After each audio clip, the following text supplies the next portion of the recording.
A+ ലേക്കുള്ള വഴി ഇനി തനിയെ തുറക്കാം. Subscribe to the Enclaps channel. Ring the bell button and open success. It's that easy. नमस्ते बच्चों, आशा करती हूँ कि आप सब लोग बहुत अच्छे होंगे। पिछली कक्षा में हमने ठाकुर का कुआं कहानी का एक भाग पढ़ा था और इस कहानी के लेखक कौन है? हाँ, प्रेमचंद। कहानी के पहले अंश में हमने दो पात्रों से परिचय किया था। कौन कौन थे? बिल्कुल सही, जोकू और गंगी।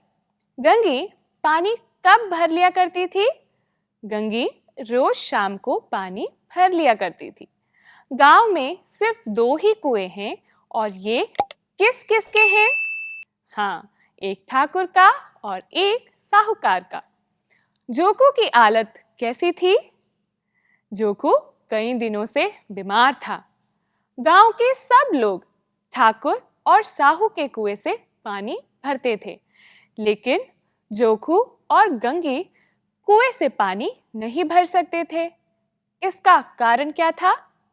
ये निम्न जाति के या अछूत होने के कारण ठाकुर के कुएं से पानी नहीं भर सकते थे। बच्चों, कहानी के शेष भाग को सुने। गंगी अब पानी लेने बाहर चली जाती है। समय देखो क्या हो गया है? रात के 9 बज गए हैं। ठाकुर के कुएं के पास मजदूर थक कर सो गए थे और कुछ बेफिक्रे जमा थे। बच्चों, बेफिक्रे माने अपनी और परिवार की चिंता ना करने वाले लोग। मैदानी बहादुरी का तो अब ना जमाना रहा है, ना मौका। कानूनी बहादुरी की बात हो रही थी। कितनी होशियारी से ठाकुर ने थानेदार को एक खास मुकदमे में रिश्वत दी और वहां से साफ निकल गया। उस जमाने को दर्शाने के लिए प्रेमचंद ऐसा कहते हैं। अब हम एक विश्लेषणात्मक प्रश्न देखें। मैदानी बहादुरी का तो अब ना जमाना रहा, ना मौका। इसका क्या मतलब है?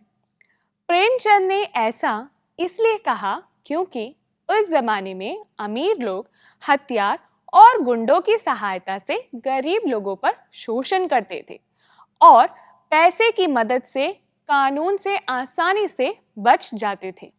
लेकिन आज के ज़माने में ऐसा नहीं हो सकता, क्योंकि आज के ज़माने में कानून बहुत सशक्त हो गया है। गंगी कहाँ पानी लेने आई है? हाँ, ठाकुर के कुएं पर। और वो पानी लेने क्यों आई है?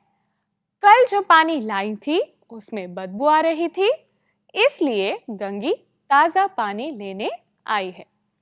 गंगी वही जगत पर इंतजार करने लगी।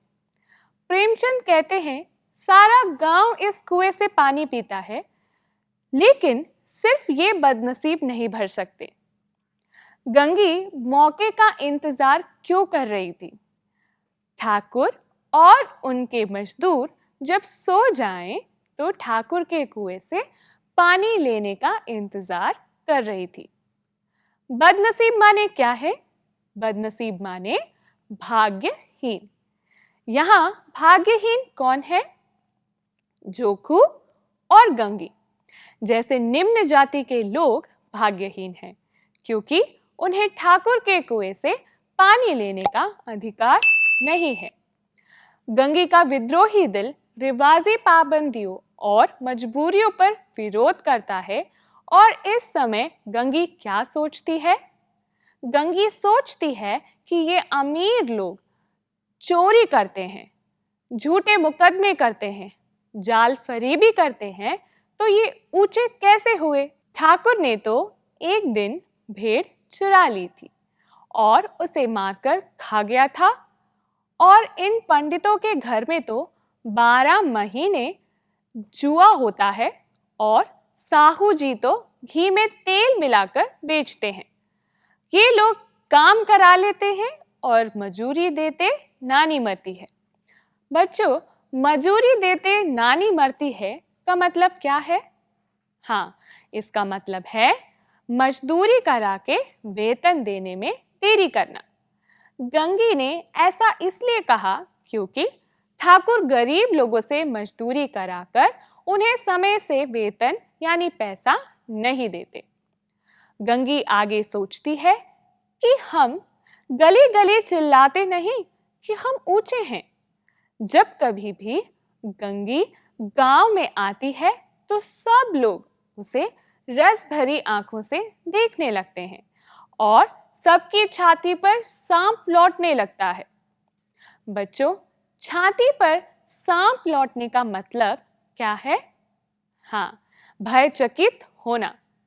बच्चों, इस प्रसंग में हमने पढ़ा निम्न जाति के होने के कारण गंगी को ठाकुर के कुएं से पानी लेने का अधिकार नहीं है। तो इसका मतलब यह है कि जाति प्रथा एक अभिशाप है। अब आप लोग जाति प्रथा एक अभिशाप है इस विषय पर एक पोस्टर तैयार करें। एक संदेश प्रदान पोस्टर तैयार करने के लिए किन किन बातों का ध्यान रखना चाहिए? उचित शीर्षक होना चाहिए व आकर्षक हो। संदेश प्रदान वाक्य होना चाहिए। जनता को जागृत करने योग्य होना चाहिए। एक जाति, एक धर्म, एक ईश्वर मानव के इस प्रकार के संदेश वाक्य पोस्टर में लिखने की कोशिश करें। कहानी का शेष भाग हम अगली कक्षा में पढ़ेंगे। शुभ दिन, धन्यवाद। 3,00,000-ലേറെ വരുന്ന ചോദ്യോത്തരങ്ങൾ ഏറ്റവും കുറഞ്ഞ ചിലവിൽ സ്വന്തമാക്കുവാൻ ഉടൻ തന്നെ ഡൗൺലോഡ് ചെയ്യൂ എൻക്ലാബ്സ് ദ ലേണിംഗ് ആപ്പ്.